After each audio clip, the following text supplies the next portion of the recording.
Nous vivons à une époque du règne de Jézabel. Voilà pourquoi il y a des prophètes partout. Partout. Partout. L'église de Dieu n'est pas dirigée par la prophétie. La marque de Jézabel, c'est de créer des faux prophètes et des fausses prophéties. La prophétie n'est pas la voix de Dieu, ce sont les échos de la voix de Dieu. C'est pourquoi dans la prophétie, il y a le peut-être. On nous dit retenez ce qui est bon et rejetez ce qui est mauvais, mais pas dans la parole. La parole de Dieu, elle ne change pas. Dieu est derrière sa parole afin de l'accomplir. Même lorsque tu cherches à écouter la voix de Dieu, tu veux une prophétie, tu ne l'obtiens pas. Tu veux que Dieu te parle, mais ça n'arrive pas. Appuie-toi sur la parole, parce que Dieu ne peut pas changer. Dieu ne peut pas changer. Il ne peut pas changer. Vous pouvez être là, tu t'appuies à genoux, tu dis Seigneur, parle-moi. Est-ce que tu vas faire ceci? Est-ce que tu me donneras cela? Jésus, parle-moi. Tu n'entends rien. Dieu ne te répond pas, ni par le feu, ni par le vent, ni par les songes, ni par les prophètes. Mais ce n'est pas la fin du monde. Il y a sa parole. Il y a la parole. Mais Jézabel distrait les gens. Il va nous distraire avec la prophétie. Moi-même qui vous parle, je prophétise. Je ne suis pas contre les prophètes. Non. Si je ne connaissais pas bien mon ministère, j'allais aussi dire prophète Mukendi. Mais la vie de l'homme, l'église de Dieu n'est pas dirigée par la prophétie. Vous vous levez un matin, Dieu a dit, Dieu a dit, Dieu a dit. Vous vous levez demain, Dieu a dit, Dieu a dit, Dieu a dit. Vous vous levez après-demain, Dieu a dit ceci, Dieu a dit cela.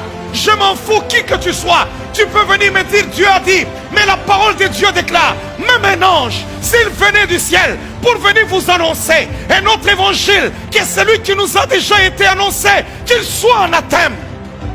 Dans la prophétie, il peut y avoir du peut-être, mais dans la parole de Dieu, il n'y a pas du peut-être. Toute écriture est inspirée de Dieu, utile pour enseigner, pour corriger, pour instruire dans la justice. Oh, toute écriture est inspirée de Dieu. La première des choses, vous allez voir, on dit, cette femme Jézabel, qu'est-ce qu'elle fait? Est-ce qu'elle enseigne? Non. Elle n'enseigne pas d'abord. Elle prophétise d'abord, après elle enseigne. Après t'avoir envoûté avec ses prophéties, elle te prend sous son contrôle. Et maintenant, elle commence à t'imposer son enseignement. Parce que si elle met son enseignement avant, elle ne t'a pas encore envoûté, elle ne t'a pas encore manipulé, elle ne t'a pas encore embrouillé. Là, tu vas refuser cet enseignement.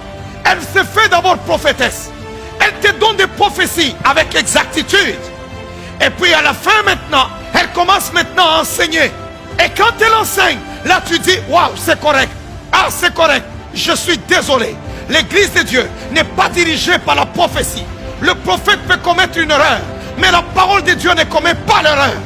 Hey, hey, hey, hey, hey, hey, hey, hey, hey, hey, hey, hey. Regardez cet esprit de manipulation. Cet esprit est entré dans l'église, en train de manipuler l'église de Dieu, manipuler les serviteurs de Dieu. Il y a des gens, ils se lèvent chaque matin. C'est la prophétie qui les dirige. Non, la prophétie ne guide pas ma vie. Même lorsque Dieu n'a pas parlé, je connais face à mon problème. Qu'est-ce que Dieu a-t-il dit?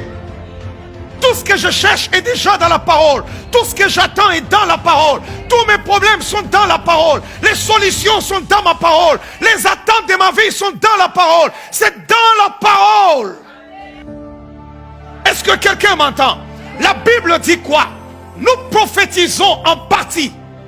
N'avez-vous pas lu dans la Bible qu'un des prophètes, un grand prophète, dans la parole de Dieu, qui ne commettait jamais d'erreur, tout ce qu'elle disait, Dieu l'accomplissait. Il est entré dans la maison d'Isaïe, il a fait une fausse prophétie, il a tapé à côté, il a vu le fils d'Isaïe entrer, il a dit à son père, certainement, loin de l'Éternel est là, c'est celui-ci que Dieu a choisi comme roi.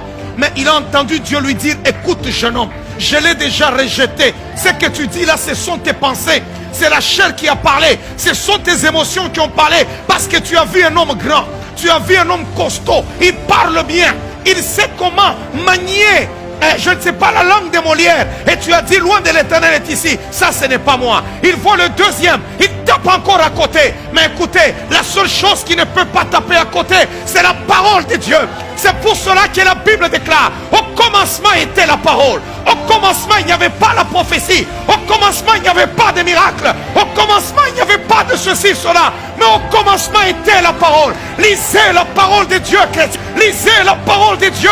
Et l'esprit de Jézabel ne vous manipulera pas. L'esprit de Jézabel ne vous contrôlera pas. Lisez la parole. Lisez la parole. Lisez la parole. La parole de Dieu déclare: ta parole est une lampe à mes pieds et une lumière sur mon sentier.